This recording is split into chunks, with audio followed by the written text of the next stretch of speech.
வணக்கம் நண்பர்களே. நம்ம டிஸ்க்ளைமர் எடுத்துக்கிறோம். நம்ம ஆத்தரைஸ்டு அட்வைசரோ, புரோக்கரோ, ரிசர்ச் அனாலிசிஸ்டோ கிடையாது. நம்ம இங்க பேசக்கூடியது எல்லாமே தகவலா மாத்திரமே பார்க்கப்பட வேண்டும். இது யாருக்கும் முதலீடு சம்பந்தமாகவோ, பங்குகள வாங்கவோ, விற்கவோ நம்ம எந்த ஆலோசனையும் கொடுக்கப்படல. எல்லா தொழில்லயும் ரிஸ்க் இருக்கும். ரிஸ்க்க புரிஞ்சுட்டு எச்சரிக்கையோட தொழில் செய்யும்போது எல்லாமே நல்லா இருக்கும். நம்மள ஆதரிக்கிற அனைத்து நல்ல உள்ளங்களுக்கும் நன்றி. வளமுடன் வாழ்க. வணக்கம் நண்பர்களே. நம்ம ஆனுவலைஸ்டு அனாலிசிஸ் பார்த்துட்டு வரோம். அந்த வரிசையில இப்ப நம்ம பார்க்கக்கூடியது ஆக்ஸான் என்டர்பிரைசஸ். இதனுடைய கரண்ட் பிரைஸ் 785 அப்படின்னு சொல்லிட்டு க்ளோஸ் ஆயிருக்கு.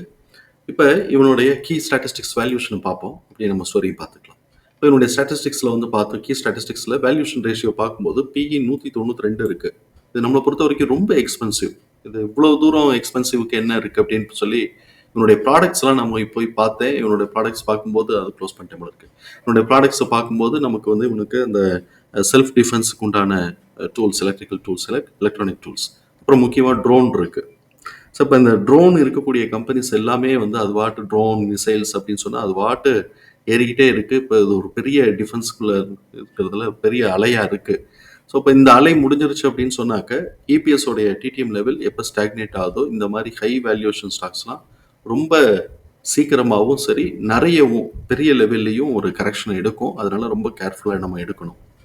இப்போ இவனுடைய பிபி பார்த்தோம் அப்படின்னு சொன்னால் 24.19 இருக்குது. இதுவும் நம்மளை பொறுத்த வரைக்கும் ஹை வேல்யூஷன் தான். ப்ராஃபிட்டபிலிட்டி ரேஷியோ வந்து ஹை ப்ராஃபிட்டபிலிட்டி ரேஷியோ வந்து மெயின்டைன் பண்ணுறாங்க. லிக்விடிட்டியை பொறுத்த வரைக்கும் இவன் high level of liquidity position maintain பண்ணுறான். அதே மாதிரி சால்வன்சியில் டெப்ட் டு ஈக்விட்டி பார்க்கும்போது 0.8 இருக்குது.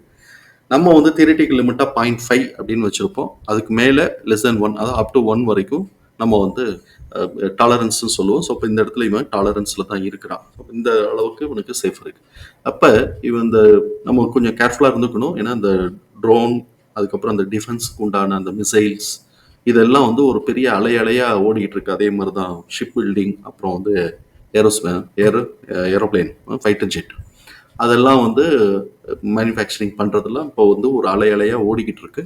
இது கொஞ்சம் கேர்ஃபுல்லாக இருக்கணும். அதோட ஸ்டாக்ஸ்லாம் கொஞ்சம் சீக்கிரமாக ஏறி இருக்குங்கிறது நம்மளுடைய பார்வை. எனிவே, இப்போ இவனுடைய இபிஎஸோடைய தகவல்கள் எல்லாத்தையும் தூக்கி நம்மளோட எக்ஸல் ஃபார்மேட்டில் நம்ம போட்டிருக்கிறோம். இங்கே நம்ம கவனிக்க வேண்டியது பார்த்தோம் அப்படின்னு சொன்னாக்க இவனுடைய book value 32.83, fair price 56, current price 785, 785. Fair price current ப்ரைஸோட ரேஷியோ 13.87 இருக்குது. இப்போ இதுவும் நம்மளை பொறுத்த வரைக்கும் எக்ஸ்பென்சிவ் வேல்யூஷன் தான். Already P and PB expensive valuation. Fair price current ப்ரைஸோட ரேஷியோவும் பயங்கரமாக போய்கிட்டு இருக்கு. நம்ம என்ன எதிர்பார்ப்போம் அப்படின்னு சொன்னால் 1.5, 2.5. அதுக்கப்புறம் இவனுடைய பிஸ்னஸ்லாம் பயங்கர அதிரி புதிரியாக போகுது அப்படின்னு சொன்னால் 4.5 வரைக்கும் கூட எதிர்பார்க்கலாம். ஆனால் அதுக்கும் மேலே போகுது அப்படின்னு சொன்னால் நிறைய அப்படி தான் இருக்குது. 8, 10க்கு மேலெலாம் போய்ட்டு தான் இருக்குது. பட் நம்ம ரொம்ப கேர்ஃபுல்லாக இருக்கணும். இபிஎஸோடைய டிடிஎம் லெவல் நமக்கு வந்து எப்போ ஸ்டாக்னேட் ஆகுது, அவனுடைய பிஸ்னஸோடைய ஆப்பர்ச்சுனிட்டி அலையெல்லாம் முடிஞ்சிருச்சு, வேவ்ஸ்லாம் முடிஞ்சிருச்சு அப்படின்னு சொன்னாக்க இது பயங்கரமாக ஃபாஸ்ட்டாக கீழே இறங்கும் அப்படிங்கிறத நம்ம புரிதல் எடுத்துக்கிறோம். இப்போ வந்து இபிஎஸோட டிடிஎம் அனலைஸ் பண்ணுவோம். இவனோட இபிஎஸ் கரண்ட் இபிஎஸோட டிடிஎம் 4 இருக்கு, 4.34. அதை ஆவரேஜ் பண்ணும்போது 1.09. இதுதான் நெக்ஸ்ட் குவார்ட்டருக்கான ஆவரேஜ் எஸ்டிமேட்டட் ஏபிஎஸ். இதை வந்து நெக்ஸ்ட் குவார்ட்டருக்கு எக்ஸிட் ஆக போகிறதோட கம்பேர் பண்ணுறோம். அது வந்து பார்த்தோம்னா 0.54 இருக்கு. 0.54 அப்படிங்கிறது ஆவரேஜ் வந்து எக்ஸிட் ஆக போகிறத காட்டும் டபுள் சைட். அது 1.09 போது ஆல்மோஸ்ட் 100% இருக்கு. அதனால தான் இவன் கீழே உழுகாமல் மேலே ஏறிக்கிட்டு இருக்கிறான். ஆவரேஜுக்கும் எக்ஸிட் ஆக போகிறதுக்கும் பார்த்தோம்னாக்க கீழே உழுகாமல் இவன் மேலே ஏறிக்கிட்டு இருக்கிறான். கீழே வந்து ஒரு ஸ்டாக்னேட்டட் பொசிஷனாக இருந்தால் கூட சைட்வேஸில் போவான். ஆனால் இவன் வந்து பார்த்தோம்னா டபுள் டைம் வந்து ஆவரேஜே இருக்குது.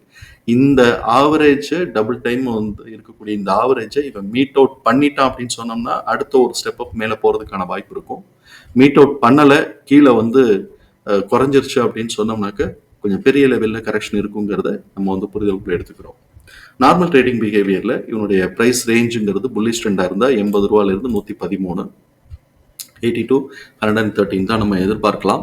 பட் இப்போ அதெல்லாம் தாண்டி தான் போய்கிட்டு இருக்கிறா. அதனால எக்ஸ்போனன்ஷியல் சைக்கிளில் நமக்கு என்ன வாய்ப்பு இருக்குது அப்படிங்கிறத நம்ம பார்ப்போம். இதில் நம்ம வந்து சார்ட்டில் நம்ம நேரடியாக மார்க் பண்ணி வச்சுருக்கிறோம். இங்கே நம்ம ப்ரைஸ் ரேஞ்ச் வந்து R3லேருந்து R5 வரைக்கும் எடுத்துருக்குறோம். நார்மலாக எக்ஸ்போனன்ஷியல் சைக்கிளில் R5யோட மேக்ஸிமம் அது வந்து சைக்கிள் முடியறதுக்கான வாய்ப்புகள் நிறையவே இருக்குது. இதுக்கு எப்படி வருதுங்கிறத பிஹேவ் பண்ணுதுங்கிறத நம்ம பார்ப்போம். R3லேருந்து R5 வரைக்கும் இருக்கக்கூடிய ப்ரைஸ் ரேஞ்சை ஃபஸ்ட்டு நம்ம பார்த்துருவோம். R3 481லேருந்து 500, R3 R4 உடைய மிட் பாயிண்ட்டு 579லேருந்து 600, R4 689லேருந்து 714, R4 R5யோட மிட் பாயிண்ட்டு 813லேருந்து 840, R5 950லேருந்து 981. இப்போ இவன் என்ன பண்ணியிருக்கிறான்னு பார்ப்போம். இவன் ஃபர்ஸ்ட் வந்து மார்ச் மாசத்துக்கு ரிசல்ட் வர்றதுக்கு முன்னாடி போன குவார்டர் வரைக்கும் R3ல சப்போர்ட் எடுத்துட்டு மிட் பாயிண்ட் வரைக்கும் போயிட்டு அப்படியே கீழே திருப்பி R3க்கு வந்துட்டான். இவன் ரிசல்ட் எடுத்ததுக்கு பிறகு நெக்ஸ்ட் குவார்ட்டருக்கான ஆவரேஜுங்கிறது எக்ஸிட் ஆக போகிறத காட்டிலும் இது வந்து 100% இருக்குங்கிறதுனால அங்கேருந்து அப்படியே தட்டி தூக்கிட்டான். தட்டி தூக்கி மிட் பாயிண்ட் உடைச்சு ப்ரீவியஸ் ஹைட்டையும் உடைச்சு இப்போ R4 R5யோட மிட் பாயிண்ட் ரீஜனில் எடுத்திருக்கிறான். மோஸ்ட் ப்ராபபிளி சைக்கிள் வந்து இது ட்ரெண்ட் வந்து ரீட்ரேஸ் ஆகுது அப்படின்னு சொன்னால் மோஸ்ட் ப்ராபபிளி ஒரு 90% வந்து இந்த மிட் பாயிண்டோடையே ரீட்ரேஸ் ஆகிறதுக்கான வாய்ப்புகள் இருக்கும். அப்போ அடுத்த குவார்ட்டரோடைய ஆக்சுவல் ரிசல்ட் வர்ற வரைக்கும் வெயிட் பண்ணிட்டு இருப்பான். அடுத்த குவார்ட்டரோடைய ஆக்சுவல் ரிசல்ட்டு ஆவரேஜ் எஸ்டிமேஷனை தாண்டி பீட் பண்ணி மேலே போயிருச்சுன்னு வச்சுக்குவோம். அதாவது 1.14 ஒட்டி இதை தாண்டி பீட் பண்ணி போயிருச்சு அப்படின்னு சொன்னால் இவன் கொஞ்சம் அப்படியே கூட போகிறதுக்கான வாய்ப்புகள் இருக்கும். சப்போஸ் அவன் வந்து இந்த இடத்துல ஆவரேஜே கூட மீட் பண்ணாமல் கீழே எடுத்துட்டான் அப்படின்னு சொன்னால் இந்த குவார்ட்டரோடைய இவன் கரெக்ஷன் வந்து எடுக்கிறதுக்கு வாய்ப்பு இருக்கும். எவ்வளோ கரெக்ஷன் வரலாம் அப்படின்னு சொன்னோம்னாக்க அவன் இந்த இடத்துல எவ்வளோ தூரத்துக்கு புவராக கீழே எடுத்திருக்கிறானோ அதுக்கு ஏற்ற அளவுக்கு கரெக்ஷன் வரும். நார்மலாக ஒவ்வொரு ஸ்டெப்லையும் நமக்கு வந்து ஒரு சின்ன இப்போ இந்த R4ல கரெக்ஷன் எடுத்தான்னா R4ல வந்து சப்போர்ட் எடுக்க மாட்டாமல் மிட் பாயிண்டில் சப்போர்ட் எடுத்துகிட்டு இப்படி ஒரு சைக்கிள் ட்ரெண்ட் வர்றதுக்கான வாய்ப்புகள் இருக்கும். ஸோ இப்போ அவன் R3யை உடைக்க போகிறானா அப்படிங்கிறத நம்ம பிறகு பொறுத்து இருந்து பார்ப்போம். இவன் வந்து மேலே பீட் பண்ணிட்டான்னாக்க மேலே போகிறதுக்கு வாய்ப்பு இருக்கும்.